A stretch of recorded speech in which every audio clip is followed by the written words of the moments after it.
Welcome to Photoactive, a podcast about photography in the Apple ecosystem. I'm Kirk McElhearn. And I'm Jeff Carlson. This episode is brought to you by Neo-Modern. Neo-Modern treats your photos like art, offering simple, affordable concierge printing and framing. We'll tell you more about Neo-Modern later in the show. We're happy to welcome Michael Rubin, founder and chief photo officer of Neo-Modern. Michael, it's great to have you on the show. It's great to finally be on your show. I love when our guests are so happy to join us.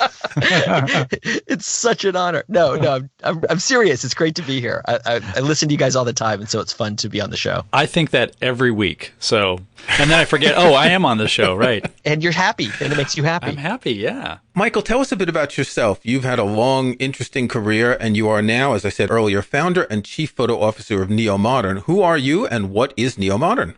Well, Neo-Modern is my latest sort of venture. I left my job about 2 years ago at Adobe, where I was a senior innovator, and I just wanted to pursue fine art photography. Like, that was my entire vision. But while I was doing it, I just kept running into this ongoing problem of I was so excited to sell something, and then I had to get it matted and framed and deliver it. And I cannot tell you what an ordeal that is. You know, for a photographer, you guys all know that. It's like driving across town. It cost a lot of money. It took 2 weeks, and I couldn't understand it.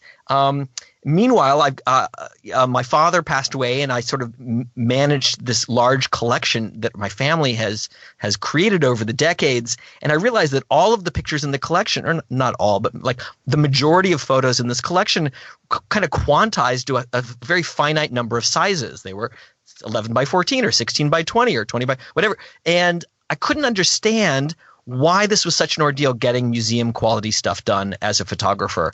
And I realized that I could really deliver this sort of service to professional photographers where we were just like your back end, where we could print for you. A lot of people print themselves, but we do the matting and framing and deliver it.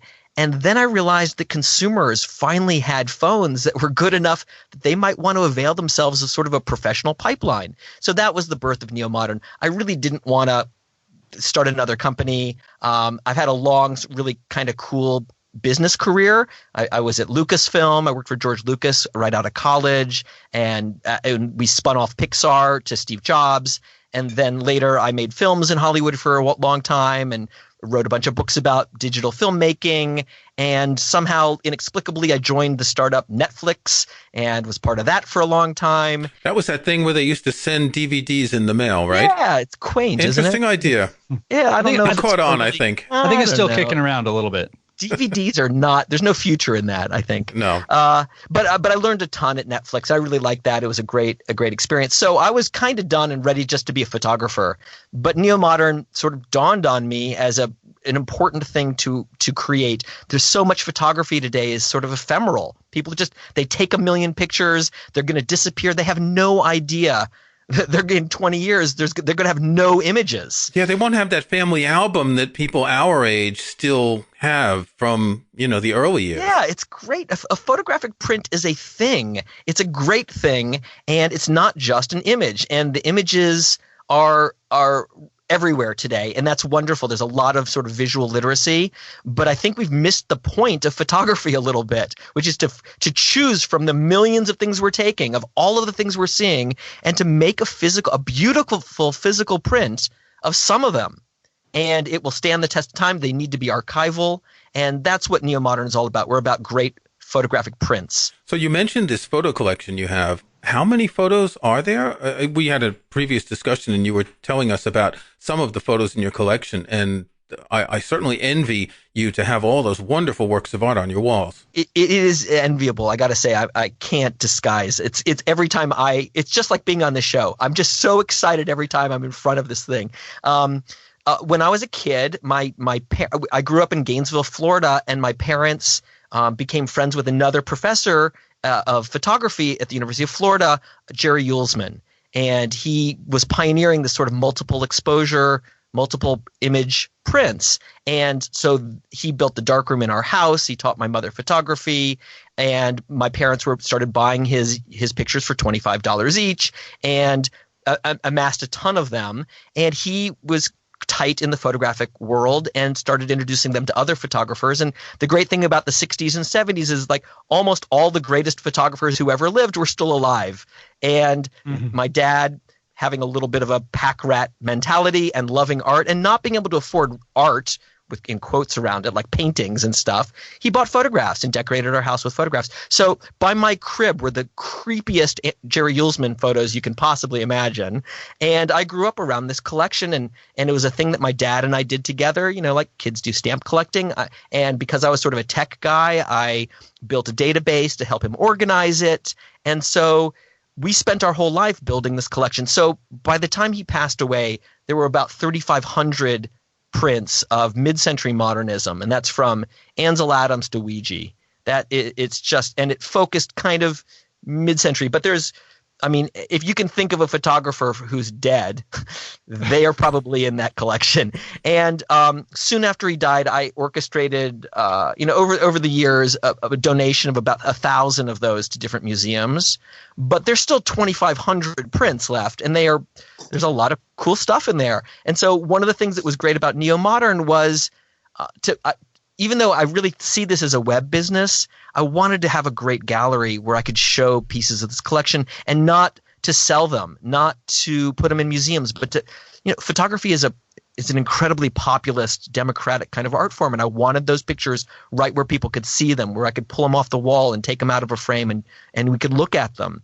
So that's where there's a few hundred at Neo Modern, and the rest are stored in various museums and places around the country. I think our listeners can tell that you're quite passionate about photography. Aren't we all? Aren't we all, guys? Yes, we are. Yeah. I also want to jump in and say, when you mentioned how many pieces were in the collection, as we're watching our little video Skype here, Kirk and I, like, our jaws just fell down because I was assuming you had, maybe a few dozen nice pictures, but wow. Yeah, there's a lot.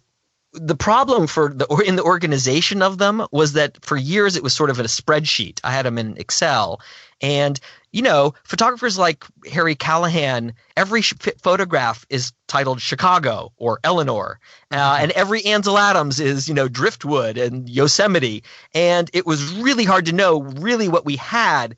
And when the iPhone came out, I began a massive project to document everything in the collection. So I had to open portfolio boxes, open drawers of flat files, take things off of walls, and I unwrapped every single image in the collection and photographed them and put it into the database. And it made me super familiar with what's in there.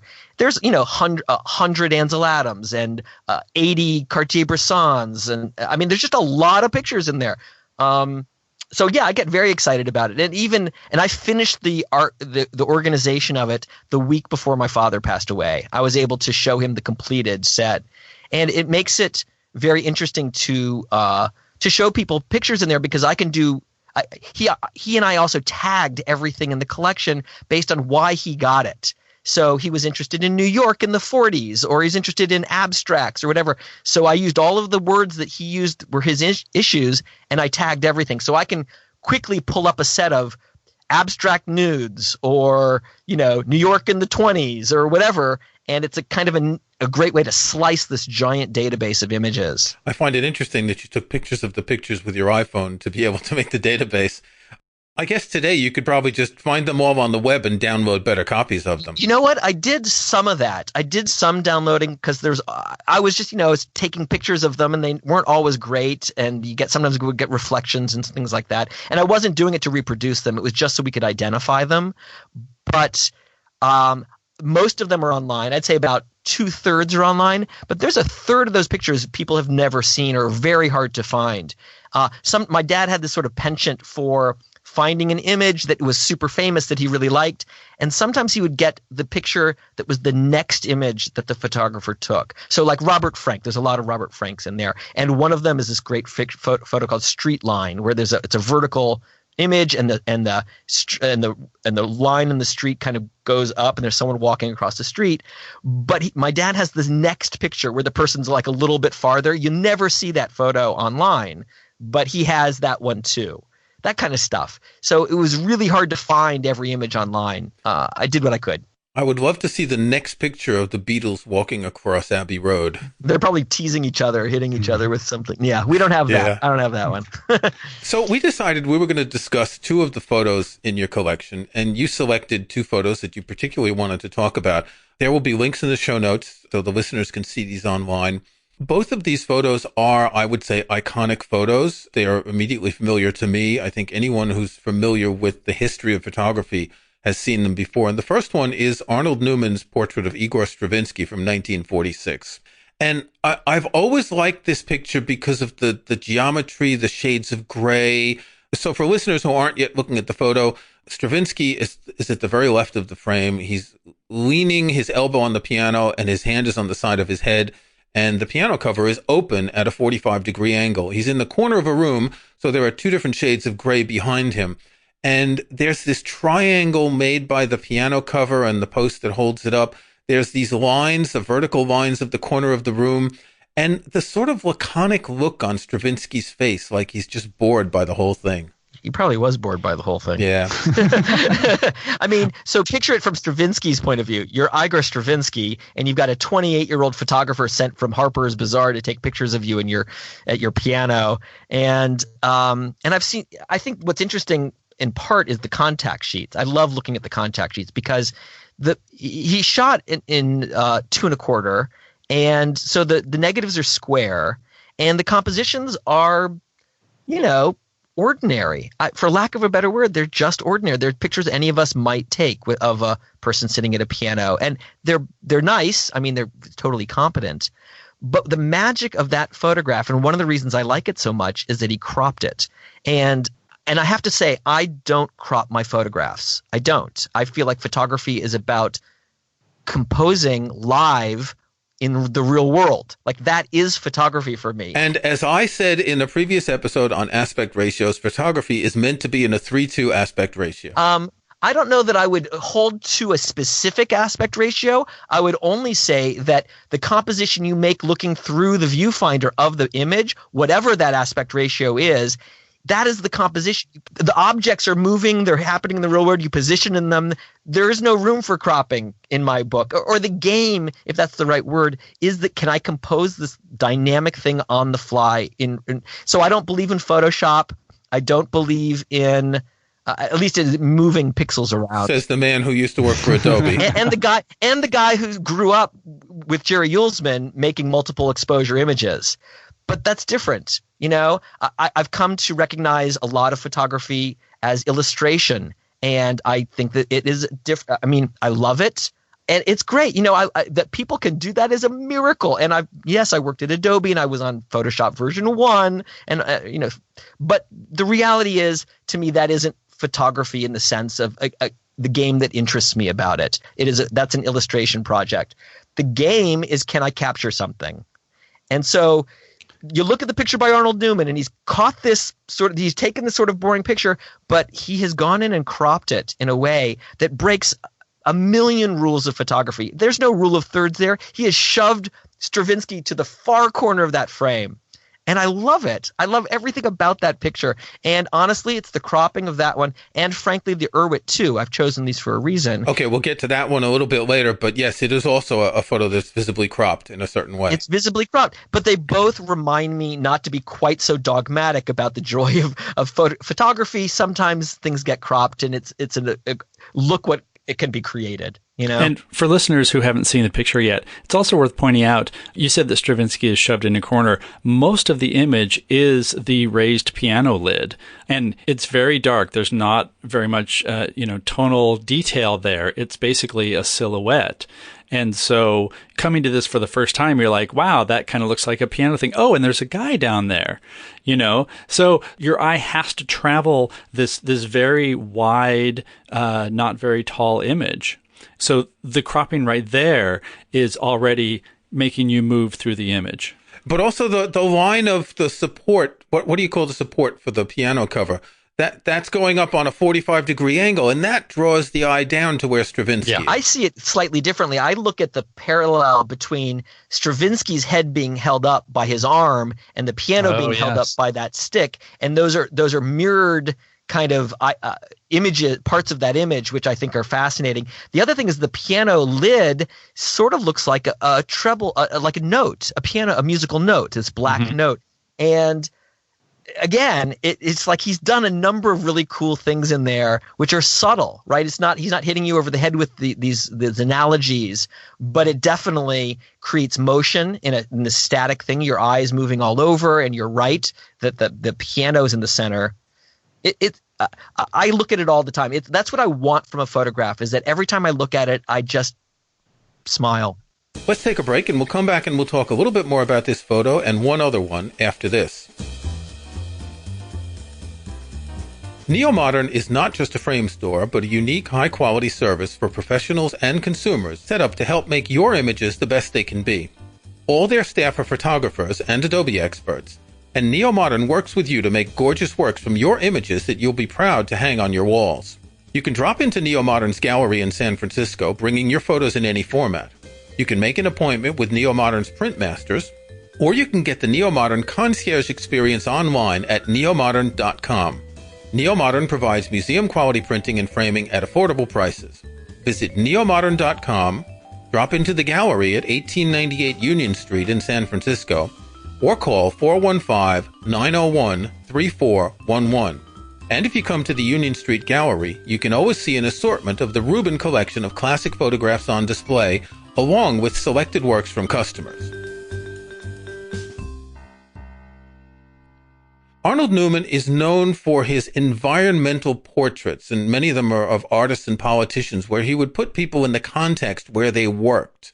I'll put a link in the show notes to the Arnold Newman website. There are about 60 portraits you can see, and it's really fascinating to see how he's situated these people in different locations. They're not the usual places you see portraits. You generally see portraits of people in some sort of a boring room or sitting on a chair or something like that.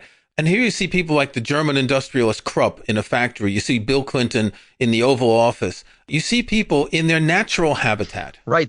I actually was inspired by that. I've done a series of pictures for the past bunch of years that I call artists in their natural habitat. And I try to just go catch people not posing, but doing what they do. And so, yeah, I love Arnold Newman. He's not my favorite photographer, even if this photo is my favorite photograph. It's probably on the short list of 5. The Harry Callahan's trees in Chicago maybe being the second to that, or first, somewhere in that space.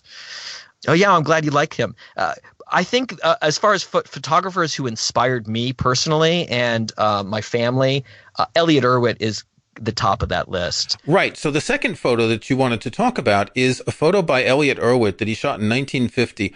I'll put a link in the show notes to a page on the Magnum Photos website where they're selling a poster, and they title it Elliot Erwitt's America, New York City, USA, 1950. Did Erwitt give more precise titles than that to his photos? No. It's like that's okay. In fact, a lot of this stuff doesn't have titles. Yeah. And that could be just a title to allow them to put it in their database to sell the poster. Yeah. Before you had photo image, before someone was taking pictures of everything and labeling them, you had to describe the photo in the title to some degree. I don't know specifically if he titled it that. For us, very often in our database, it's just in brackets because it's kind of a description. I don't think of it as a title. If the artist hasn't written it underneath the image, I consider it untitled to some degree, unless I've seen it written on their website or in their books or something like that. I think Erwitt just titled stuff by the city and the year, very much like Cartier-Bresson. It might have been a Magnum thing, so it's just New York 1950 something, So this is a photo, like many of Elliot Erwitt's photos, this is a photo of a dog taken from ground level. And it's a tiny, I guess it's a Chihuahua in a sweater. And at the left, you see the dog. And at the right, you see a woman's feet and you see the hemline of her skirt. Now, he's done a lot of photos of dogs. He did a whole book of dog photos. Yeah. But a number of them are these dogs taken from ground level. And that's really a fascinating point of view for a picture. Yeah, and to me, I like that these images are touchstones for different ideas about photography for me. And the Erwitt is a reminder to crop, because it was also 2 1/4 and he cut out the whole top part of this image. But second, to really change your vantage point. Everyone knows that. You see photographers all the time kneeling down and standing up, but it's just a reminder that, like, when you're taking pictures of children, you're taking pictures of stuff, get out of your standing camera at your eye level kind of picture. It's not just it gets boring, but you're not really showing anyone something new. And so the Erwitt, it's like it's eye to eye with the dog, and it's a little dog. It's funny. I mean, Erwitt's so funny. I swear, I could look at his stuff all day. There is a lot of humor in his photos, particularly the dog photos. So my favorite is the one, and I'll put a link in the show notes, where you see a man's legs and there's a dog to the left of him in the frame jumping up in the air. Yeah. And it makes me wonder how many times he had to get the dog to jump to get that photo with the dog in the perfect position like that. Because these are certainly staged photos. He didn't just walk up to someone and take one picture. That's true. Well, the one of the woman with the dog, by looking at the contact sheet, I'd say that he saw someone standing there with the dog, and he took a couple pictures and probably said, "Can I take a picture of you and your dog?" And she said yes, and he kneeled down and took 3 or 4 and then got back up and left. Yeah. And he's a journalist, like all the Magnum photographers. They have this great – a thing I love about the Magnum photographers, whether it's Cartier-Bresson or Erwitt or even these, Sebastião Salgado, they have this great artistic sense, and then they go into the world and do what's effectively documentary photography. So it wouldn't surprise me if he just pulled his camera out and caught things, because he's got his camera out all the time and he's shooting all the time. And let me add one more thing. The reason I have these pictures up at Neo Modern is not just because I love them or even because they're instructive about cropping or changing your point of view, but I found that the street photographers of France in mid-century, so Douaneau, Cartier-Bresson, Erwitt, all these guys are the most like us with our smartphones. They were just out on the street with the cameras out all the time, and the lenses, they did not have super zoom lenses. They had little Leicas with 50 millimeter lenses. And I find that type of photography the most instructive to people today walking around with their cameras. And so that's all I show there. I have Ullman's and Irving pens and other types of images, and I won't show them at Neo Modern because while they're cool, I don't think that helps. Looking at a Jerry Ullman photograph does not really help me with my photography that much. And the same Irving pen, he's got models and lights and backdrops, and they're cool. But Erwitt is out there, on the street, walking around, having fun. And so was Cartier-Bresson, and that's what I want people to see. I want people to retouch base with those types of photographs, and I think it will make their pictures better. For listeners who do go and take a look at these online, here's something to look for. We talk about making good images, and that oftentimes means, you want stuff in focus, or you want selective focus or depth of field. And when you look at this, there's the little tiny itch inside me that's like, oh, there are so many technical things wrong. Her feet are out of focus. It's not level. Little things like that. Of course, that doesn't matter. These are such good examples of breaking the rules that it's not something that you need to get hung up on, which I admit I sometimes get hung up on. I have to disagree about it not being level, because while it's not level, it's not level, but if you look at the vertical of the edge of the apartment building in the sky behind it, that's level. That's where he leveled it. Because it would be more disturbing to see that askew than it would be to see the ground askew. But I think Jeff's point is right on, because the truth is, when you start looking at these great works of art, of photography, you realize, my God, it's not about the technical stuff at all. Like, everyone gets so hung up in megapixels and clarity and sharpness and brightness, all these attributes, which I suppose are good to be in control of. But the reality is that the pictures that matter, none of that really matters. Like, I mean, for some people it does, but it's about emotion. Have they caught something? Have they captured this thing? The photos that communicate have a story to tell, and it doesn't matter if it's not perfect. A few episodes ago, I pointed out a Joel Meyerowitz photo of a girl who's on a scooter in New York City, and she's stopped and she's looking at the camera and she's out of focus, but it doesn't matter. The look on her face and the position and the composition work perfectly. So it's important, but it's not that important. You'll post a photo on Facebook or something like that, and there's always going to be someone blown highlights. It's like, dude, Get out of my face. Ansel Adams probably had blown highlights too. Actually, no. Ansel Adams has no blown highlights, but he stands alone. He stands alone in that, and we are not Ansel Adams, you know? Yeah. There's one interesting little touch in this photo that I find. If you look between the dog and the woman's feet, there's a woman in a coat standing about equidistant between the two. And she's blurred, she's out of focus, but she's almost the third person in the photo. There are some other people who are blurred, but she stands out because of her black coat. And yet she's so much smaller than the dog that you've got this weird effect of the dog being large, the woman next to the dog being huge, and this other woman behind being tiny.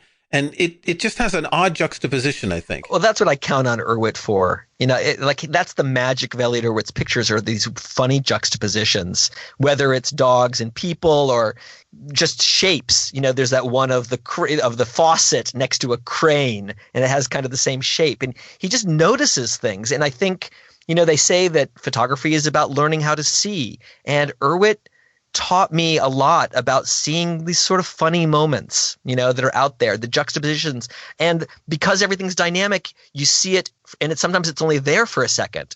And that's what he's caught. So you have to react really quickly. You have to be ready to shoot. You have to master your camera, but not in the sense that you have to tweak too many settings. You have to, what is it that Ouija said? F8 and be there. You have to have your camera set up so you can focus quickly, so your exposure is more or less right. Obviously, you can fix a lot in post-production today that you couldn't do as well back then. I don't think of it as fixing in post-production so much as finishing a picture. I mean, if you didn't get it. Well, if you're underexposed, then you're fixing. Yeah. Okay. If you're cropping and tilting, then you're finishing. All right. I mean, okay. We can talk about that anytime. We can disagree. Yeah. I mean, I make my pictures into black and white for a range of reasons, but I consider that post-production, but I don't consider it fixing. So, but that's just me. Yeah. No, I wouldn't either. And I wanted to mention that. So the two photos you've selected today, they're both black and white. I follow you on Instagram, and I'll have a link in the show notes to your Instagram account. And your photos there are all or almost all in black and white. I'm a big black and white guy myself. What is it that you love so much about black and white? Well, I mean, there's a bunch of reasons. I could go on for a whole show about why black and white I think is important. But the main, I'll give you 2 minutes. 2 minutes. Well, the main reason is that I think it's a gentle reminder that all photography is surreal. And when we look at color photographs, we get this sense that it's a document of the real world, of a real thing. And it's this hyper surreal slice of time. It's a fraction of time we could barely notice. It's a tiny little cutout piece of reality. It's a little square instead of this large continuum of space. So it's already this tiny abstract thing. When it's in color, it makes us, when we want to finish that picture, a lot of our post-production is to make it look as real as it can be. But it's not real. It's totally surreal. And when it's black and white, to me, it's announcing this is already the photographer's interpretation of this thing. It's already a fallacy, a fiction on purpose, you know? So I like that. And then, of course, there's issues of composition and photography is about controlling the gaze of the viewer through the image. And when there's little color splotches here and there, your red shoes and they're this, if it's not important to the image, it's a distraction to the image. And so by going into black and white, I can better control how you experience the subject, the composition of this thing. So anyway, I love black and white. It's not for nostalgic reasons. It's just for aesthetic reasons. I remember hearing an interview with Jean-Luc Godard at the Cannes Film Festival some years ago, maybe 20 years ago, and he said something I've never forgotten. His film that he was presenting at the time was in black and white, and someone asked him why he filmed it in black and white. And if you're familiar with the way Godard speaks, he has this tiny little voice, and he said, life is in color, but reality is in black and white. Ooh. And it's true when you think about it. I mean, I'm a black and white guy, and I lust after that Leica M monochrome. I think I'm going to set up a Patreon page to have people contribute so I can buy one just for that. Yeah. I mean, I do pictures in color, but I feel like those are when the color is absolutely essential to the story that I'm telling, and it's not just pretty.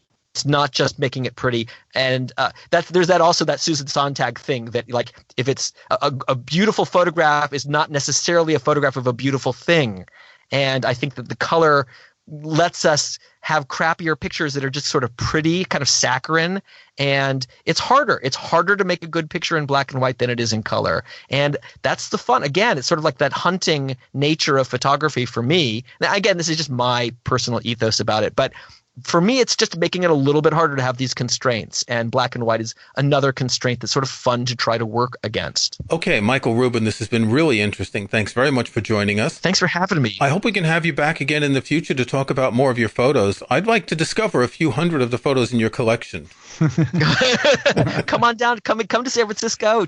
Hang out. We'll go through the drawers. That's a long trip. But it's worth it. Yeah, I'm sure. I think of it as a pilgrimage. Make a pilgrimage to the epicenter of San Francisco photography. Okay. Thanks again, Michael. Thank you, guys. It's great to be here. Thank you, Michael. So it's time for our snapshots. What have you got this week, Jeff? So we were talking a little bit about Arnold Newman and taking portraits, and it made me think of a little portrait tool that I've started using when I'm taking sort of studio shots and I'm using lights. It is a Photix, F-H-O-T-T-I-X, it might be Photix, Aries wireless flash trigger. The idea is you want to use a flash, but when you put the flash right on top of the camera, it's real direct, hard light, and so you want to move it somewhere else. You can do that with a cable. You can do it with infrared. For a long time, I had these really cheap wireless triggers because they were cheap, and they worked okay, but they puked pretty quickly. So I got this. It's like $45. You get a transmitter that connects to your camera and one receiver. It has multiple channels, and what's important to note here is so far, it works. It just works. You can get really, really expensive wireless triggers that go over vast distances, but I don't need any of that. I just wanted something that would be reliable and cost, less than $100. It's $45. They've been great. I recently bought a flash and a wireless trigger like that too, and I actually haven't used it. I bought it a couple of months ago. And this is the kind of thing where I need to take a rainy Sunday to spend a lot of time figuring out how to use it. But I wanted to use this for macros, still life photos, things like that. The fact that you can hold the flash in your hand and direct it anywhere, either onto a reflector, off the ceiling or a wall or whatever. I've been experimenting with light recently, particularly in macro shots using a reflector. And this is something we need to learn about is light. And I think learning to use a flash is a skill that a lot of people don't know. Definitely. And, having something like this, you don't have to think about where it is. You just know that when you press the shutter button, it's going to trigger the flash, and that's it. Whether it's on a tripod, whether you're holding it out at arm's length, you just don't have to worry about it. So that's my snapshot for this week. Kirk, what do you have? I have a new book. It is called In My Room by Saul Leiter. Saul Leiter was a commercial photographer, did a lot of fashion, and concurrently, he did what we would call today art photography. His work wasn't very well known because around, I think in the early 1980s, he had financial difficulties, had to close his studio, and was forgotten until 2006 when Steidl, the German publisher of photo books, published a book of his color photos. In My Room is a small square book. In fact, the other Steidl books are about the same size, about 10-inch square. It's mostly nudes that he shot in a room on East 10th Street in Greenwich Village. These are photos he didn't show anyone at the time, and they were only rediscovered after his death. Now, I'm not a big fan of nude photos. I mean, I like looking at pictures of women, but the idea of the sort of exploitive nude photos of the woman in high heels in front of a waterfall, you often see these in photography magazines. They're not nude in the photography magazines. They have lingerie on in front of a waterfall. It's just ridiculous. There's something incredibly sensitive about the way Leiter took these shots. None of them are exploitive. None of them are titillating in any way. There are women who are lounging, who are getting dressed or getting undressed, who are smoking cigarettes, sitting on the side of a bed. Not all of them are nude. Some of them are just portraits. It's an extremely sensitive book of photos of a domain that in photography often veers toward the sort of Helmut Newton, full frontal nude type photo. These are all subtle black and white pictures. They all seem very improvised. It looks like he didn't edit any of them. He didn't crop them too much. None of them seem like they're staged in any way. He was there with a camera with people he knew, his wife, friends, lovers, etc., and he took a few pictures. And apparently there are thousands of these that are in an archive someplace. So this is a new book. It's not very expensive. I'll have a link to my review on my photo website in the show notes. I'm not familiar with him. Is he contemporary or what time period are these from? Oh, these were shot in the 1950s or 1960s. So he was shooting until around 1980. He died in around 2000, I think. And as I said, he was more or less forgotten after 1980 because of financial problems. And it's a recent rediscovery. It's interesting that there are a number of photographers who've been rediscovered recently. Vivian Meyer, street photographer, is a good example. Maybe I'll mention that as a snapshot in a future episode. That sounds great. Thanks for listening to Photoactive. You can find show notes, including any photos we discuss in the show, at photoactive.co. That's photoactive.co. We couldn't afford the M. You can subscribe to Photoactive in your favorite podcast app or in Apple Podcasts. See the links on our website. And think about leaving us a rating or review on iTunes or in your podcast app. And don't forget to check out Neomodern, where you can get your photos framed professionally. Go to neomodern.com. That's neomodern.com. Until next week, thanks again for listening.